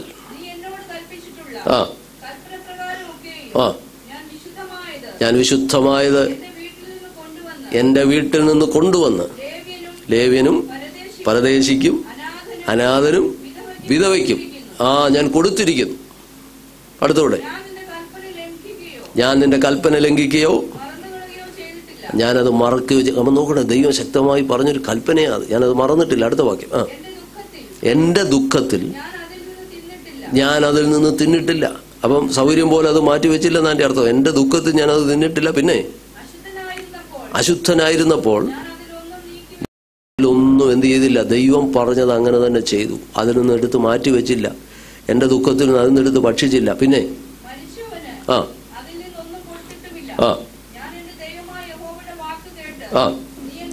അപ്പൊ നമ്മൾ മനസ്സിലാക്കേണ്ട ഒരു കാര്യം, പഴയ നിയമ ഇസ്രായേലിന് ദൈവം അക്ഷരത്തിന്റെ പ്രമാണമുള്ളൊരു കാലഘട്ടത്തിൽ ദൈവം ഇങ്ങനെ വളരെ കർശനമായൊരു നിയമം കൊടുത്തെങ്കിൽ പുതിയ നിയമ ചിന്തകന്മാർ ചോദിക്കുന്ന ചോദ്യം ഇതാണ്: ആത്മാവിനെ പ്രാപിച്ച നമ്മൾ എത്ര അധികമായി അതിനെക്കുറിച്ച് ചിന്തയുള്ളവരായിരിക്കും? പഴയ നിയമത്തിൽ അക്ഷരത്തിന്റെ പ്രമാണമാണ്. ഇതിങ്ങനെ തന്നെ പാലിച്ചില്ലെങ്കിൽ ദൈവത്തിന്റെ ശിക്ഷ. നോക്ക്, അതിൽ നിന്ന് നിനക്ക് വിശക്കുമ്പോൾ അതിൽ നിന്നെടുത്ത് തിന്നാനോ അതിൽ നിന്ന് നീക്കി വെക്കാനോ പ്രമാണമില്ലാതിരുന്നൊരു കാലയളവാണെങ്കിൽ പരിശുദ്ധാത്മനിറവ് പ്രാപിച്ച ദൈവമക്കളെ, ആത്മനിറവ് അനുഭവിക്കുന്ന ഒരു സമൂഹം എന്നുള്ള നിലയിൽ നാം എത്രമാത്രം അതിന് ബാധ്യസ്ഥരാണ് എന്നുള്ളത് ആ വചനത്തിൽ വളരെ കൃത്യമാണ്. യോഹന്നാന്റെ ലേഖനമൊക്കെ നമ്മൾ വായിച്ചു പഠിക്കുന്നവരാണ്. നിന്റെ സഹോദരൻ ഒരുവനെ മുട്ടുള്ളത് നീ കണ്ടാൽ 1 യോഹന്നാൻ 3-ാം അധ്യായത്തിന്റെ 17-ാം വാക്യം കൂടെ വായിച്ചാട്ടെ.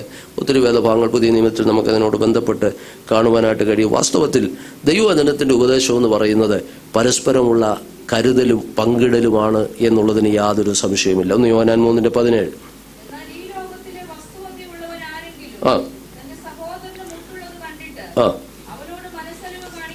അവരോട് മനസ്സിലും. അപ്പൊ പുതിയ നിയമത്തിലും അത് വളരെ വ്യക്തമായിട്ട് പരിശുദ്ധാത്മ നമുക്ക് നൽകുന്ന ഒരു ആലോചനയാണ് കൂട്ടായ്മ എന്ന് പറയുന്നത്.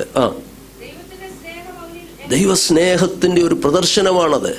ദൈവസ്നേഹം നമ്മളിൽ വസിക്കുമ്പോൾ നാം നിശ്ചയമായിട്ടും നാം അതിന് കടംപെട്ടവരാണ് എന്ന് ദൈവവചനത്തിലൂടെ കാണുവാനായിട്ട് സാധിക്കും. മറ്റുള്ളവർ നന്മ ചെയ്യുന്നതിൽ, മറ്റുള്ളവരോട് അനുകമ്പ കാണിക്കുന്നതിൽ, പരസ്പരം ആ നിലയിൽ ഒരു കെയറിങ് കമ്മ്യൂണിറ്റി ആയിട്ട് ഒരു കെയറിങ്ങും ഷെയറിങ്ങും അതിനകത്തുണ്ട് എന്ന് നമുക്ക് കാണുവാനായിട്ട്, മറ്റുള്ളവരെ കരുതുക മാത്രമല്ല പങ്കിടലിൻ്റെ ഒരു അനുഭവത്തെക്കുറിച്ച് കാണുവാനായിട്ട്. കഴിഞ്ഞ ദിവസം ഒരു കർത്താവിനദാസിന് ഈ നന്മ ചെയ്യുന്നതിനെ കുറിച്ച് പറഞ്ഞപ്പോൾ പണ്ട് കർത്തദാസന്മാരൊക്കെ പറഞ്ഞൊരു ഉദാഹരണം അദ്ദേഹം ഇങ്ങനെ പ്രസംഗത്തിൽ പറയുന്നത് ശ്രദ്ധയിൽപ്പെട്ടു.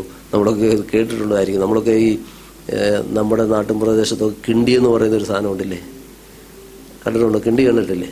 അപ്പോൾ ആ കിണ്ടിയുടെ ഒരു അനുഭവം എന്ന് പറയുന്നത് വലിയ വായാണ്. അത് വാങ്ങുന്നത് വലിയ വായിക്കൂടെ, കൊടുക്കുന്നത് വാലിക്കൂടെയാണെന്ന് അദ്ദേഹം പറയുന്നുണ്ട്. ഇങ്ങനെയാണ് പലരും നന്മ ചെയ്യുന്നതെന്ന് അദ്ദേഹം ഒരു എക്സാമ്പിൾ പറഞ്ഞതാണ്. പണ്ട് ദൈവാസന്മാർ അങ്ങനെ പറയാറ്. അതിൻ്റെ വാ വലുതായില്ലേ, കിണ്ടിയുടെ വാ വലുതാണെന്ന് പറഞ്ഞാൽ ഇങ്ങോട്ട് കിട്ടുന്നത് വലുതാണ്, കൊടുക്കുന്നത് വാലിക്കൂടാണ്. ഒരു ചെറിയ വാല് പോലെ ഇങ്ങനെ വെച്ചൊഴിച്ചു കൊടുക്കുന്നത് കണ്ടിട്ടില്ലേ? അപ്പോൾ അങ്ങനെ ആകരുത് ദൈവമക്കൾ നന്മ ചെയ്യുന്നതെന്ന് കഴിഞ്ഞ ദിവസം ഒരു ദൈവദാസൻ പറയുന്നത് കേട്ടു. പഴയ കർത്തദാസന്മാരങ്ങനെ പറയാറുണ്ട്. ദൈവം നമുക്ക് തന്ന അനുഭവങ്ങളിൽ നിന്ന്. അപ്പം ആ കൊയിനോനിയ എന്നുള്ള വാക്കിൻ്റെ ഒരു അർത്ഥം മനസ്സിലാക്കാൻ വേണ്ടി ഞാൻ ഓർപ്പിച്ചെന്നേ ഉള്ളൂ. അപ്പോൾ ഭൗതികമായ കൂട്ടായ്മയും കരുതലുമാണ് ഇവിടെ പറഞ്ഞിരിക്കുന്നത്. 2 പദങ്ങൾ മറക്കരുത്. ഒന്ന്, അത് കമ്പൽസറി അല്ല, വോളണ്ടറിയാണ്, സ്വമേധയാ ചെയ്യുന്ന കാര്യം. 2, ആവശ്യമുള്ളതുപോലെ. ഒരിക്കലായി എല്ലാവരും കമ്പൽസറിയായി ചെയ്യണമെന്നുള്ളൊരു നിയമമല്ല ഇവിടെ ഉണ്ടായത്. മറിച്ച് പരിശുദ്ധാത്മ പ്രേരണയാൽ അത് സ്വമേധയാ ആവശ്യമുള്ളതുപോലെ അത് ദൈവത്തിൻ്റെ ആത്മാവ് ബോധ്യപ്പെടുത്തുന്നതനുസരിച്ച് അത് ചെയ്യുവാൻ ദൈവ സഭയ്ക്ക് കഴിഞ്ഞു. അപ്പോൾ ഒന്നാമത് നമ്മൾ കണ്ടത് അവർ ദൈവവചനത്തിനു വേണ്ടി വലിയ ദാഹമുള്ളവരായിരുന്നു. രണ്ടാമതായി നമ്മളവിടെ കണ്ടത് അവർ പരസ്പരം കൂട്ടായ്മ ആചരിക്കുന്നവരായിരുന്നു.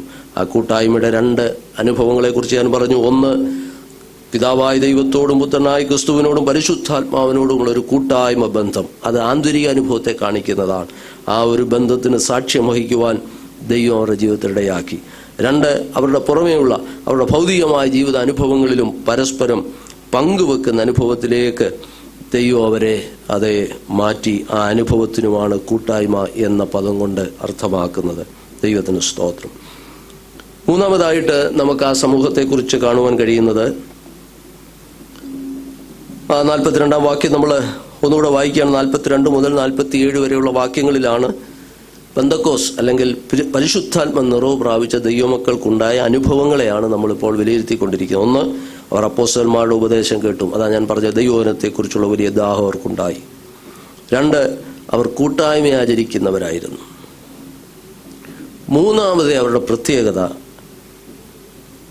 അവർ കൂട്ടായ്മ ആചരിച്ചും അപ്പം നുറുക്കിയും പ്രാർത്ഥന കഴിച്ചു. നമ്മൾ ആ ഇംഗ്ലീഷിൽ ആ ഭാഗം കൂടെ പഠിക്കുമ്പോഴാണ് ഈ അപ്പം നുറുക്കും പ്രാർത്ഥനയും 2ന്റെ മുമ്പിലും ഡെഫിനറ്റ് ആർട്ടിക്കിൾ കൊടുത്തിട്ടുണ്ട്. അതിൻ്റെ അർത്ഥം അത് 2 സെപ്പറേറ്റ് ഇതായിട്ടാണ് പറഞ്ഞിരിക്കുന്നത്. അപ്പം നുറുക്കിയും പ്രാർത്ഥന കഴിച്ചു. നമ്മുടെ ഭാഷയിൽ പറഞ്ഞാൽ അവർ ഒരുമിച്ച് കൂടി ദൈവത്തെ ആരാധിക്കുന്ന ജനമായിരുന്നു. അപ്പം നുറുക്കും പ്രാർത്ഥനയും. ഈ അപ്പം നുറുക്ക് എന്നുള്ള പദം നമുക്കറിയാം, കർത്താവിൻ്റെ മേശയെക്കുറിച്ച് പറഞ്ഞിരിക്കുന്ന ഒരു പദമാണ്. പലയിടങ്ങളിൽ സുവിശേഷങ്ങളിലും അപ്പം നുറുക്കെന്ന് ഉപയോഗിച്ചിട്ടുണ്ട്. അപ്പം നുറുക്ക്. ഇനി യഹൂദന്മാരെ സംബന്ധിച്ച് ഈ അപ്പം നുറുക്കെന്നുള്ളത് അവരുടെ ഒരു സംസാര ഭാഷയിൽ ഉണ്ടായിരുന്നൊരു കാര്യമായിരുന്നു. അവരുടെ ഭക്ഷണം കഴിക്കുന്നതിന് ഉപയോഗിച്ചിരുന്നൊരു പദമായിരുന്നു അവരുടെ അപ്പം നുറുക്കുക എന്നുള്ളത്. ഒരു കോമൺ വേർഡായിരുന്നു. നമുക്കറിയാം, ആദിമ സഭയിൽ ഈ അപ്പം നുറുക്ക് വാസ്തവത്തിൽ ഒരു വലിയ മീലിൻ്റെ ഭാഗമായിട്ടായിരുന്നു എന്ന് കാണുവാനായിട്ട് സാധിക്കും. ഇപ്പം മുമ്പേ നമ്മൾ പറഞ്ഞു, അവരുടെ സ്നേഹ കൂട്ടായ്മയിൽ അന്ന് സകലവും പൊതുവക എന്ന് എണ്ണുമ്പോൾ തന്നെ നമുക്കറിയാം പല കാര്യങ്ങളും പലരും ഉപേക്ഷിക്കുന്നുണ്ട്, പല കാര്യങ്ങൾ പലരും സ്വീകരിക്കുന്നുണ്ട്. അപ്പം ഒരുമിച്ച് അവർ കൂടി വന്നിരുന്ന് പല കാര്യങ്ങൾ പങ്കുവെക്കുന്ന കൂട്ടത്തിൽ ഒരു പ്രധാന കാര്യമായിരുന്നു എന്ത്? ഒരുമിച്ച് ഭക്ഷണവും കഴിക്കുമായിരുന്നു. കാരണം എല്ലാവർക്കും ഒരുപോലെ അന്ന് ഭക്ഷണം കഴിക്കാനുള്ള സാഹചര്യങ്ങൾ കാണത്തില്ല. കുടുംബത്തിൽ നിന്ന് ഒറ്റപ്പെട്ടവരുണ്ട്, വിധവമാരായിട്ടുള്ളവരുണ്ട്. അപ്പോൾ അവർ ഒരുമിച്ച് കൂടി ഭക്ഷണം കഴിക്കുന്ന ഒരു രീതിയുമുണ്ട്. അതും കൊയിനോനിയുടെ ഒരു ഭാഗമാണ്, കൂട്ടായ്മയുടെ ഒരു ഭാഗമായിരുന്നു ആദിമസഭകളിൽ. അതിന് ലവ് ഫീസ്റ്റ് എന്ന് തന്നെയാണ് അറിയപ്പെടുന്നത്. സ്നേഹവിരുന്ന് എന്ന് തന്നെ അറിയപ്പെട്ടിരുന്നു ആദിമസഭയിലെ. അവർ പാലിച്ചു പോകുന്ന ഒരു കാരണം കൊരിന്ത്യലേഖനത്തിൽ വരുമ്പോൾ അത് അവരിലുണ്ടായിരുന്നു. സ്നേഹവിരുന്ന് അവർക്കുണ്ടായിരുന്നു. അത് ഈ കൊയിനോനിയുടെ ഒരു ഭാഗമാണ്. നമ്മളിപ്പോൾ ചിന്തിച്ചു വന്ന ആ കൂട്ടായ്മയുടെ ഒരു ഭാഗമായിരുന്നു എന്ത്? കൊയിനോനിയ. അപ്പോൾ അപ്പം നുറുക്ക് എന്ന് പറയുന്നത് വാസ്തവത്തിൽ കർത്താവിൻ്റെ ക്രൂശുമരണത്തെ ഓർക്കുന്ന ധ്യാനിക്കുന്ന ഒരു അനുഭവമെല്ലാം ഇതിനോട് ബന്ധപ്പെട്ടാണ്. ആ കൂട്ടായ്മയുടെ ഒരു അനുഭവമായിട്ട് അവർ അതിനെ കാണുമ്പോൾ തന്നെ പിന്നീട് നമുക്കറിയാം സൗകര്യാർത്ഥം ആ സ്നേഹവിരുന്നെന്നുള്ളത് അങ്ങ് എന്ത് ചെയ്തു? നമ്മുടെ ഇടയിൽ നിന്ന് അപ്രത്യക്ഷമായി. കാരണം സാഹചര്യങ്ങൾ പലത് എല്ലായിടത്തും അത് പറ്റത്തില്ല, അല്ലെങ്കിൽ എല്ലാവർക്കും അത് പറ്റാതെ വന്നപ്പോൾ ആ സ്നേഹവിരുന്ന് അപ്രത്യക്ഷമായി. എന്നാൽ കർത്താവിൻ്റെ മേശ ഇന്നും ദൈവമക്കൾ ആചരിച്ചു പോരുന്നത് കർത്താവിൻ്റെ കൽപ്പനയാണ്. അപ്പം ആദിമസഭ അവർ ഒരുമിച്ച് കൂടി കർത്താവിൻ്റെ മേശ ആചരിച്ചു വന്നു. അപ്പം നുറുക്ക് അപ്പം നുറുക്ക് അല്ലെങ്കിൽ കർത്താവിൻ്റെ മേശ അവരാചരിച്ചിരുന്നു. അപ്പോൾ തന്നെ അത് അവരുടെ ആരാധനയുടെ പ്രധാന ഭാഗമായിരുന്നു. കർത്താവിൻ്റെ മേശയെക്കുറിച്ചുള്ള ഉപദേശ കാര്യങ്ങൾ നമുക്കറിയാവുന്നതുകൊണ്ട് ഞാൻ ആ ഭാഗത്തേക്ക് പോകുന്നില്ല. ഈ മൂന്നാമത്തെ പ്രധാന അനുഭവം എന്ന് പറയുന്നത് it was a worshipping church. അവർ കർത്താവിനെ ആരാധിക്കുന്ന, അപ്പോൾ ആരാധനയുടെ പ്രധാന ഭാഗമാണ് ഏത്? അപ്പം നുറുക്ക്. അത് കർത്താവിൻ്റെ കഷ്ടാനുഭവങ്ങളെ ഓർക്കുന്ന അനുഭവമാണ്. അഥവാ പിതാവായ ദൈവം യേശുക്രിസ്തുവിലൂടെ നമ്മോട് കാണിച്ച സ്നേഹത്തിൻ്റെ ഏറ്റവും വലിയ പ്രദർശനമാണ് ആ ക്രൂശിൽ നമ്മൾ കാണുന്നത്. അതിനെ ഓർക്കുന്നത് എന്തിനാണ് കർത്താവ് പറഞ്ഞത്? ഞാൻ വരുവോളം എൻ്റെ ഓർമ്മയ്ക്കായി. എന്തിനാണ് നമ്മൾ ഓർക്കുന്നത്? ദൈവത്തിന് നന്ദി കരയേറ്റാനാണ്. കർത്താവ് നമ്മോട് കാണിച്ച, പിതാവായ ദൈവം നമ്മോട് കാണിച്ച സ്നേഹത്തെ നമ്മൾ ഓർക്കുന്ന സമയമാണത്. അപ്പോൾ അപ്പം നുറുക്ക് അവരുടെ ആരാധനയിലെ ഒരു പ്രധാന ഭാഗമായിരുന്നു. അപ്പോൾ ഇവിടെ നമ്മൾ മനസ്സിലാക്കേണ്ട ഒരു കാര്യം, അവർ അപ്പം നുറുക്കിയും പ്രാർത്ഥന കഴിച്ചും. ആ പ്രാർത്ഥന എന്നവിടെ പറഞ്ഞിരിക്കുക പേഴ്സണൽ പ്രെയർ അല്ല, വ്യക്തിപരമായിട്ടുള്ള പ്രാർത്ഥനയെക്കുറിച്ചല്ല. അത് ഞാൻ പറയുന്നത് ദ പ്രേയേഴ്സ് എന്നാണ് ഇംഗ്ലീഷിൽ കൊടുത്തത്. ആ പ്രേയേഴ്സ് എന്ന് പറയുന്നത് ഒരു കോർപ്പറേറ്റ് വർഷിപ്പാണ്, ഒരു കോർപ്പറേറ്റ് പ്രെയർ ആണ്. അവർ ഒരുമിച്ച് കൂടി പ്രാർത്ഥിക്കും, ഒരുമിച്ച് കൂടി പ്രാർത്ഥിക്കും. നമ്മൾ താഴോട്ടത് കാണുന്നുണ്ട്. അപ്പോൾ അവരുടെ ആരാധനയിലെ രണ്ട് പ്രധാന കാര്യങ്ങളാണ് നമ്മളിവിടെ കാണുന്നത്. അവരുടെ പ്രാർത്ഥനയിലെ രണ്ട് പ്രധാന കാര്യങ്ങൾ, അല്ലെങ്കിൽ അവരുടെ ആരാധനയിലെ രണ്ട് ഒന്ന് അപ്പം നുറുക്കുണ്ട്, പ്രാർത്ഥനയുണ്ട്. ഇനി ആ പ്രർത്ഥനയിൽ നമുക്ക് താഴോട്ട് അതിൻ്റെ 46-ാം വാക്യം വായിച്ച് അതും എക്സ്പ്ലെയിൻ ചെയ്ത് പറഞ്ഞിട്ടുണ്ട്. ഒരുമനപ്പെട്ട് ദിനംപ്രതി ദൈവാലയത്തിൽ കൂടി വരികയും വീട്ടിലപ്പം നുറുക്കിയും കൊണ്ട് മതി. അപ്പോൾ രണ്ട് നിലയിലാണ് അവിടെ പറഞ്ഞിരിക്കുന്നത്. ഈ ദൈവാലയത്തിൽ അവർ കൂടി വന്നതിനെ കുറിച്ച് പല വ്യാഖ്യാനങ്ങളുണ്ട്. ഒരു കാര്യം നമുക്കറിയാം, അന്ന് പ്രാർത്ഥനാ സ്ഥലമായി മാത്രം അവർ പ്രാർത്ഥനയിൽ മാത്രം പോയി സംബന്ധിക്കുന്ന രീതി ഉണ്ടായിരുന്നു എന്ന് പറയുന്നുണ്ട്. നമ്മെ സംബന്ധിച്ച് ഇന്ന് രാത്രി നമ്മളത് മനസ്സിലാക്കേണ്ടത് ഇതാണ്. നമുക്ക് ഒരുമിച്ച് കൂടി വരുന്ന ഫോമലായിട്ടുള്ള വർഷിപ്പുകളുണ്ട്, അല്ലെങ്കിൽ നമുക്ക് കൃത്യസമയം വെച്ച് നമ്മൾ ഒരുമിച്ച് ഇതുപോലൊരു ആലയത്തിലോ പൊതുവായ സ്ഥലങ്ങളിലൊക്കെ കൂടുന്ന ആരാധന രീതി നമുക്കുമുണ്ട്. നമ്മൾ ഒരുമിച്ച് കൂടി വരുന്നു. അപ്പോൾ തന്നെ ഇൻഫോർമലായിട്ട് വീട്ടിലപ്പം നുറുക്കുക എന്ന് പറയുമ്പോൾ ആരാധനയും പ്രാർത്ഥനയും അവരൊരു പൊതുസ്ഥലത്ത് മാത്രം ഒതുക്കാതെ അവരെന്ത് ചെയ്യുമായിരുന്നു? വീടുകളിലും ഇൻഫോർമലായിട്ട് അവർ കൂടുമായിരുന്നു. നമ്മുടെ പെന്തക്കോസ്തിന്റെ ആരംഭങ്ങളിലൊക്കെ നമ്മൾ മനസ്സിലാക്കേണ്ടത് അങ്ങനെയാണ്. ഒരുമിച്ചുള്ള നമ്മുടെ ആരാധന കൂടിവരവുകൾ കൂടാതെ തന്നെ നമ്മളതിനെ ഇന്ന് ഭവന പ്രാർത്ഥനയെന്നോ ഉപവാസ പ്രാർത്ഥനയെന്നോ അല്ലെങ്കിൽ ഇടയോഗമെന്നോ മറ്റുമൊക്കെ പേരിട്ട് വിളിക്കുന്നെങ്കിലും അതിൻ്റെയൊക്കെ ആരംഭം അതാണ്. നമുക്കറിയാം, ഇടവിടാതെയുള്ള പ്രാർത്ഥനകൾ. അത് ഫോമലാകണമെന്നില്ല. 4 പേര് കൂടുമ്പോൾ അവസരം കിട്ടിയാൽ ഒരുമിച്ച് ഒരു വീട്ടിൽ, ചിലപ്പോൾ ആ വീട്ടിൽ എല്ലാവരും രക്ഷിക്കപ്പെട്ടവരാകണമെന്നില്ല. ഒരവസരം കിട്ടിയാൽ ദൈവമക്കൾ 4 പേരാണെങ്കിൽ ഓടി വന്നു പ്രാർത്ഥിക്കുന്ന ഒരു അനുഭവം നമ്മുടെ ആരംഭകാലങ്ങളുണ്ട്. പിന്നീടാണ് അതിനെയൊക്കെ നമ്മൾ വീട്ടു പ്രാർത്ഥനയെന്നോ അല്ലെങ്കിൽ പല പേരുകളിൽ അറിയപ്പെട്ടത്. ആദ്യമൊന്നും അതിനുള്ള അവസരങ്ങൾ നമ്മുടെ എല്ലാ ഭവനങ്ങളിലും ഉണ്ടായിരിക്കണമെന്നില്ല. കിട്ടുന്ന അവസരങ്ങൾ ഓടിച്ചെല്ലുക, പ്രാർത്ഥിക്കുക. അങ്ങനെ വീടുകളിൽ അതിന് ഇൻഫോർമൽ മീറ്റിംഗ് എന്നാണ് പറയുന്നത്. അതൊരു പക്ഷേ എല്ലാവരെയും അറിയിച്ചോ അല്ലെങ്കിൽ മറ്റ് നമ്മൾ ഔപചാരികമായി നടത്തുന്ന മീറ്റിങ്ങുകൾ പോലെയുള്ളതായ ഫോർമാറ്റൊന്നും അതിന് കാണത്തില്ല. അനൗപചാരികമായ മീറ്റിങ്ങുകൾ. ഈ രണ്ട് രീതിയിലും ആദിമസഭ കൂടി വന്നിരുന്നു എന്നാണ് ആ വാക്കുകൊണ്ട് അർത്ഥമാക്കുവാൻ കഴിയുന്നത്. ഇത് വാസ്തവത്തിൽ വളരെ ചിന്തനീയമാണ്. ആദിമസഭയുടെ ആത്മീയ അപൂർത്തിക്ക് പരിശുദ്ധാത്മ നിറവ് പ്രാപിച്ച ദൈവജനത്തിൻ്റെ ആരാധന രീതിയെക്കുറിച്ച് നമ്മൾ പഠിക്കുമ്പോൾ അവർക്ക് ഫോമലായിട്ടുള്ള മീറ്റിങ്ങും ഉണ്ടായിരുന്നു, ഇൻഫോർമൽ മീറ്റിംഗ്. അതായത് ഭവനങ്ങളിൽ കൂടി വന്ന് അവരെന്ത് ചെയ്യുമായിരുന്നു? അവർ പൊടുന്നനമേയുള്ള പല സാഹചര്യങ്ങളിൽ പെട്ടെന്ന് കൂടി വന്നുള്ള മീറ്റിങ്ങുകൾ അവർക്ക് ഉണ്ടായിരുന്നു എന്ന് കാണുവാനായിട്ട്. അത് വാസ്തവത്തിൽ അവരുടെ ആത്മീയ ജീവിതത്തിൽ ഒരു വലിയ കോംപ്ലിമെൻ്റ് ആയിരുന്നു. നമുക്കറിയാം, ഒരാഴ്ചയിൽ ഒരു സഭാരാധനയിൽ നമ്മൾ വരുന്നു പോകുന്നു.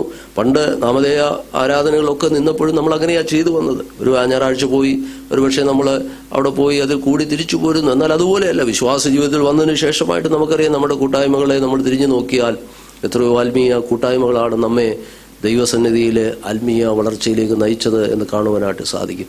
ഭവനങ്ങളിലൊക്കെ ഇടപെടാതെയുള്ള പ്രാർത്ഥനകൾ, ഉപവാസ പ്രാർത്ഥനകൾ, കാത്തിരിപ്പ് യോഗങ്ങൾ, നിത്യാദി കാര്യങ്ങളെല്ലാം ഈ ഇൻഫോർമൽ മീറ്റിങ്ങിൽ വരുന്നതാണ്.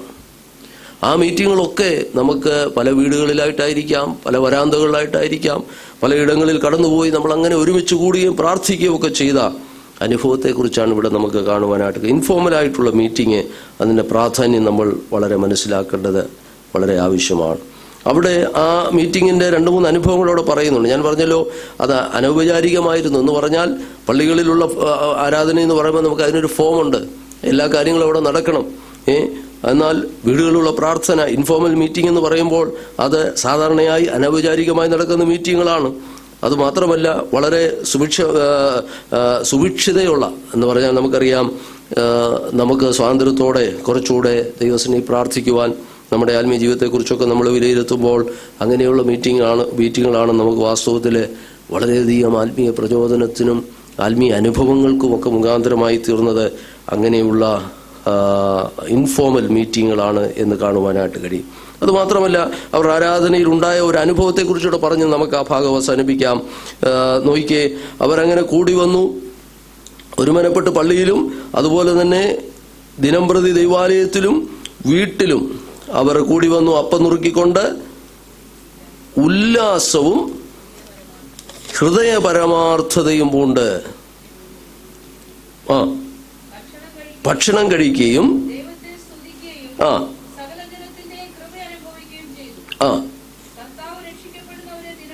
മതി. ഇവിടെ നമ്മൾ മനസ്സിലാക്കേണ്ട ഒരു കാര്യം, ആ ആരാധനയിലുള്ള രണ്ട് അനുഭവങ്ങളെ കുറിച്ച് പറയുന്നുണ്ട്. രണ്ടനുഭവം, ഉല്ലാസവും ഹൃദയപരമാർത്ഥതയും ഉണ്ട്. അപ്പൊ അവരുടെ ആരാധനയുടെ ഒരു പ്രത്യേകത എന്ന് പറയുന്നത് സന്തോഷം. It was both joyful and reverend എന്നാണ്. അതായത് അവർക്ക് വലിയ സന്തോഷം. അവർ ഒരുമിച്ച് കൂടി കർത്താവിനെ സ്തുതിക്കുകയും അപ്പം നുറുകയൊക്കെ ചെയ്യുമ്പോൾ ആരാധനയിൽ അവർ അനുഭവിച്ചത് നമുക്കറിയാം, പരിശുദ്ധാത്മാവിന്റെ ഫലങ്ങളിലൊന്നാണ് സന്തോഷം. ആ സന്തോഷം അവർ അനുഭവിക്കുമായിരുന്നു. മറ്റൊരു വ്യാഖ്യാനത്തിൽ പറഞ്ഞിരിക്കുന്നത് വിത്ത് അൺഅഫക്റ്റഡ് ജോയ് എന്നാണ്. അവർ വന്നിരുന്ന് ദൈവത്തെ സ്തുതിക്കുമ്പോൾ ഹൃദയപരമാർത്ഥതയോടെയാണ് അവർ വന്നിരിക്കുന്നതെങ്കിൽ നമുക്കറിയാം ആ സന്തോഷത്തെ തടസ്സപ്പെടുത്തുന്നതൊന്നും അവരുടെ ജീവിതത്തിൽ ഉണ്ടാകത്തില്ല. ദൈവസന്നിധിയിൽ വരുമ്പോൾ ഹൃദയപരമാർത്ഥതയോടെ വന്ന് ദൈവത്തെ ആരാധിക്കുവാൻ വരുന്ന ദൈവമക്കളുടെ അനുഭവം എന്ന് പറയുന്നത് they have unaffected joy എന്ന് പറഞ്ഞാൽ വേറൊന്നും അവരെ ആ സന്തോഷത്തിൽ നിന്ന് അവരെ മാറ്റുവാൻ പര്യാപ്തമല്ല. കാരണം എന്താണ്? അവർ പരമാർത്ഥതയോടെ ദൈവസന്നിധിയിൽ വന്ന് ദൈവത്തെ ഉല്ലാസവും ഹൃദയപരമാർത്ഥതയും പൂണ്ട് അവർ ദൈവത്തെ സ്തുതിക്കുന്നവരായിരുന്നു. അപ്പോൾ എവരി വർഷിപ്പ്, ഓരോ ആരാധനയും ദൈവമക്കളുടെ ഓരോ കൂടിവരവെന്ന് പറയുന്നത് എന്താണ്? It's A joyful celebration of the mighty act of God through Jesus Christ എന്നാണ് അതിനൊരു എക്സ്പ്ലനേഷൻ കൊടുത്തിരിക്കുന്നത്. അതായത് കർത്താവ് പിതാവായ ദൈവം യേശുക്രിസ്തുവിലൂടെ നമുക്ക് വേണ്ടി ചെയ്തതിൻ്റെ ഒരു വലിയ ആഘോഷമാണ് ഓരോ ആരാധനയും. വാസ്തവത്തിൽ നമ്മുടെ ദൈനംദിന കാര്യങ്ങളെ ഓർത്തോ ഒന്നുമല്ല. പിതാവായ ദൈവം നമ്മോട് കാണിച്ച വലിയ സ്നേഹം, ക്രൂശിലൂടെ നമ്മെ വീണ്ടെടുത്ത വലിയ ദൈവപ്രവൃത്തിയെ ഓർത്ത് അതിനെ ആഘോഷിക്കുന്ന സന്തോഷത്തോടെ ദൈവത്തിന് സ്തോത്രം ചെയ്യുന്നതാണ് വാസ്തവത്തിൽ ആരാധനയെന്ന് നമുക്ക് മനസ്സിലാക്കുവാനായിട്ട് കഴിയും. ദൈവത്തിന് സ്തോത്രം. ഒരു കാര്യം കൂടെ ഓർപ്പിക്കട്ടെ, ആ സന്തോഷം മാത്രമല്ല അവർക്കുണ്ടായിരുന്നത്, മറിച്ച് നമ്മൾ താഴോട്ട് വായിച്ചു വരുമ്പോൾ നോക്കി അതിൻ്റെ 43-ാം വാക്യത്തിൽ ആ ആരാധന മധ്യത്തിൽ അവർക്കുണ്ടാകുന്ന മറ്റൊരു അനുഭവം കൂടെ ഉണ്ട്. അതുകൂടെ പറഞ്ഞ് അവസാനിപ്പിക്കട്ടെ. 43-ാം വാക്യം വായിച്ചേ. എല്ലാവർക്കും. ഇപ്പൊ നോക്കിയേ, ഈ രണ്ട് അനുഭവങ്ങളും ഉണ്ടാകണം. ചിലർ പറയാറുണ്ട് ഇത് രണ്ടും കൂടെ എങ്ങനെ ചേർന്ന് പോകുന്നു. ഒരു ഭാഗത്ത് പറയുന്ന ഒരു ഹൃദയപരമാർത്ഥതയോടെ ഉല്ലാസത്തോടെ ദൈവത്തെ സ്തുതിച്ചു. 42-ൽ പറയാണ് എല്ലാവർക്കും ഭയമായി. അപ്പോൾ വാസ്തവത്തിൽ ഈ ആരാധനയിൽ ഉണ്ടാകുന്ന രണ്ട് അനുഭവമാണ്. ഒന്ന് സന്തോഷവും ഭയവും, ദൈവഭയവും. ഈ ചില ആരാധന നമ്മൾ കാണുമ്പോൾ നമ്മൾ ഈ തിരുവചനം പഠിക്കുമ്പോൾ ഈ combination of Joy and reverence, സന്തോഷവും ഭയവും, ഇതിൻ്റെ ആ ഒരു കോമ്പിനേഷനാണ് വാസ്തവത്തിൽ ആരാധന എന്ന് പറയുന്നത്. ചിലതൊക്കെ നമുക്ക് കാണുമ്പോൾ തോന്നും, എടാ ഇത് ആരാധനയാണോ എന്ന് തോന്നിപ്പോകും. കാരണം എന്താ? ദൈവഭയം ഇല്ലാതെയാണോ ഇത് ചെയ്യുന്നതെന്നുള്ളൊരു തോന്നൽ ചിലപ്പോൾ ഉണ്ടാകാറുണ്ട്, ചിലപ്പോഴെങ്കിലും. നമ്മൾ പല ആരാധന രീതിയിൽ കാണുന്നതായതുകൊണ്ട് ഞാൻ ചോദിച്ചു. എന്നാൽ വാസ്തവത്തിൽ ആദിമസഭയുടെ ആരാധന എന്ന് പറയുന്നത്, ഞാൻ പറഞ്ഞല്ലോ, പിതാവായ ദൈവം ക്രിസ്തുയേശുവിലൂടെ നമുക്ക് ചെയ്ത ആ വലിയ ദൈവപ്രവൃത്തിയെ ആഘോഷിക്കുന്നതാണ് ആരാധന. ആ ആരാധനയിൽ എന്തുണ്ട്? ദൈവഭയമുണ്ട്. Praise the Lord. അപ്പം ദൈവഭയം നഷ്ടപ്പെടുന്ന അല്ലെങ്കിൽ ദൈവഭയം ഇല്ലാതെ ഒരു സന്തോഷ അല്ലെങ്കിൽ ഒരു ഉല്ലാസവേളയാക്കി മാറ്റുന്ന രീതികളൊക്കെ നമ്മൾ കാണാറുണ്ട്. ദൈവമക്കൾ വളരെ സൂക്ഷിക്കേണ്ട ഒരു കാര്യമാണ്. നമുക്കറിയാം യഥാർത്ഥമായ ആരാധനയിൽ എന്നുണ്ട് നമ്മുടെ ഹൃദയം സന്തോഷിക്കും, ആ സന്തോഷാധിക്യം നമുക്കുണ്ടാകും. അപ്പോൾ തന്നെ ആ ദൈവഭയവും നമ്മുടെ ഉള്ളിലുണ്ടായിരിക്കും.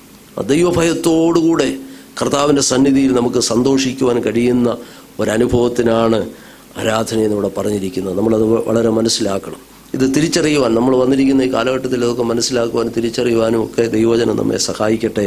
ദൈവത്തിന് സ്തോത്രം. അപ്പം 4 സ്വഭാവമാണ് അവിടെ വിവരിച്ചിരിക്കുന്നത്. 3 നമ്മൾ ഇന്ന് രാത്രി ചിന്തിച്ചു. ദൈവം വെച്ചാൽ അടുത്ത ക്ലാസ്സിൽ നമുക്ക് അടുത്തൊരു സ്വഭാവം കൂടെ. അപ്പോൾ ആദിമ സഭയ്ക്ക് ആത്മനിറവ് പ്രാപിച്ച സഭയ്ക്കുള്ള 4 ലക്ഷണങ്ങളിൽ 3 കാര്യങ്ങൾ നമ്മളിവിടെ ചിന്തിച്ചു. 1, പരിശുദ്ധാത്മ നിറവ് പ്രാപിച്ച ദൈവവചനത്തോടുള്ള വലിയ ദാഹം അവർക്കുണ്ടായി. അവൻ അപ്പോസ്തലന്മാരുടെ ഉപദേശം കേട്ടു. ദൈവമക്കളെ, നമ്മുടെ ജീവിതത്തിൽ ദൈവവചനത്തോടുള്ള ദാഹം കുറഞ്ഞു പോകാതിരിക്കട്ടെ. നാം ആത്മനിറവ് പ്രാപിച്ചൊരു സമൂഹമെന്ന് നമ്മൾ അവകാശപ്പെടുമ്പോൾ ദൈവവചനത്തോളം നമ്മുടെ ദാഹവും ആർത്തി എത്രത്തോളം ഉണ്ടെന്ന് നമ്മൾ ഓരോ ദിവസവും പരിശോധിക്കണം. 2, it was A loving church. കൊയിനോനിയ, കൂട്ടായ്മ. ആ പദത്തിൻ്റെ അർത്ഥം നമ്മൾ വിശദമായി ഞാൻ പറഞ്ഞു. ഒരേക വിശ്വാസത്തിനോട് ഉടമകളായി അതിന് സാക്ഷികളായി മാറിയപ്പോൾ തന്നെ പങ്കിടീലിൻ്റെ ഒരു അനുഭവം ജീവിതത്തിലുണ്ടായി. ആ സ്നേഹമാണ് പലരെയും അതിലേക്ക് ആകർഷിക്കുവാനിടയായത്. 3 നമ്മൾ കണ്ടത് ഇറ്റ് വാസ് വർഷിപ്പിംഗ്, ദൈവത്തെ ആരാധിക്കുന്നൊരു കൂട്ടം. ആ ആരാധനയ്ക്ക് 2 പ്രത്യേകത ഞാൻ പറഞ്ഞു. 1, ഫോമലായിട്ടുള്ള വർഷിപ്പുണ്ട്, ഇൻഫോമലായിട്ട്. അതായത് ഫോമലായിട്ട് പള്ളികളിൽ അവിടെ കൂടി വരും, ഒരുമിച്ചുള്ള ആരാധനയുണ്ട്. അപ്പോൾ തന്നെ ഭവനങ്ങളിൽ അവർക്ക് ലഭിക്കുന്ന അവസരങ്ങളെല്ലാം കൂട്ടായ്മയിൽ അവർ ദൈവസന്നിധിയിൽ ഒരുമിച്ച് പ്രാർത്ഥനയ്ക്ക് പ്രാധാന്യം കൊടുക്കുന്നൊരു സമൂഹമായി അവർ വളർന്നു വന്നു. 2ാമതായിട്ട് നമ്മൾ കണ്ടത് ആ കൂട്ടായ്മയുടെ 2 പ്രത്യേകതകളെന്ന് പറയുന്നു. 1, ഫോമൽ ആൻഡ് ഇൻഫോമൽ മീറ്റിംഗ്സ്. കൂടാതെ അതിൽ സന്തോഷമുള്ളവർ, അൺഅഫക്റ്റഡ് ജോയ് എന്ന് പറഞ്ഞാൽ അവർ ദൈവസന്നിധി വരുമ്പോൾ പരമാർത്ഥതയോടെയാണ് വരുന്നത്. യേശു ക്രിസ്തുവിലൂടെ പിതാവായ ദൈവം തങ്ങൾക്ക് വേണ്ടി ചെയ്ത പ്രവൃത്തികളെ ആഘോഷിപ്പാൻ അവർ കടന്നു വരുമ്പോൾ സന്തോഷത്തോടെ അവർ ദൈവത്തെ സ്തുതിക്കും. അപ്പോൾ തന്നെ ദൈവഭയം അവരിലുണ്ടായിരുന്നു. പല ആരാധനകളിൽ നിന്നും ആ ദൈവഭയം നീങ്ങിക്കൊണ്ടിരിക്കുമ്പോൾ ദൈവമക്കളെ, നമുക്ക് തന്നിരിക്കുന്ന അനുഭവങ്ങളിൽ കർത്താവിൻ്റെ സന്നിധിയിൽ സന്തോഷിക്കുമ്പോൾ ഭയത്തോടെ ദൈവത്തെ സ്തുതിക്കുവാൻ നമുക്കിടയാകണം. ഈ അനുഗ്രഹീതമായ ആരാധനയുടെ അനുഭവമായിരുന്നു 1-ാം നൂറ്റാണ്ടിൽ പരിശുദ്ധാത്മ നിറവ് പ്രാപിച്ച ദൈവസഭയ്ക്ക് ഉണ്ടായിരുന്നത്. 4ാമതൊരു ലക്ഷണം കൂടെ നമ്മളവിടെ വായിക്കുന്നുള്ളത് മറ്റൊന്നുമല്ല, കർത്താവ് രക്ഷിക്കപ്പെടുന്നവരെ ദിനം പ്രതി സഭയോട് ചേർത്തുകൊണ്ടിരുന്നു. അത് കർത്താവിനെ സാക്ഷിക്കുന്നതിനെ കുറിച്ചാണ്. കർത്താവ് 2-ാം അടുത്ത ക്ലാസ്സിൽ നമുക്കത് വിശദമായി ചിന്തിക്കാം. നമ്മുടെ കണ്ണുകളെ ദൈവത്തിനടയ്ക്കാം. നമ്മൾ വന്നിരിക്കുന്ന ഈ തലമുറയിൽ 1-ാം നൂറ്റാണ്ടിലെ സഭ എങ്ങനെയായിരുന്നു? ആത്മീയ അനുഭവങ്ങളെക്കുറിച്ച് നമ്മൾ വിചിന്തനം ചെയ്യുന്നത് നമ്മുടെ വ്യക്തിപരമായ ജീവിതത്തിലും സഭയായി നമ്മുടെ ജീവിതത്തിലും അത് മാതൃകയാക്കുവാൻ ദൈവത്തിൻ്റെ കൃപയിൽ നമുക്ക് ശരണപ്പെടാം. ആ ദൈവാത്മാവിനാൽ നമ്മയും കർത്താവ് നിറച്ച ഈ ദിവസങ്ങൾ അനുഭവത്തിൽ മുന്നോട്ട് പോകുവാൻ നമ്മെ എല്ലാവരെയും കർത്താവ് സഹായിക്കേണ്ടതിന് നമുക്ക് ദൈവത്തിനെ പ്രാർത്ഥിക്കാം. കേൾക്കപ്പെട്ടവന് മുൻപാകെ നമ്മെ തന്നെ സമർപ്പിച്ചുകൊണ്ട് സഹോദരന്മാരൊരാൾ ശബ്ദം ഉയർത്തി പ്രാർത്ഥിക്കാം.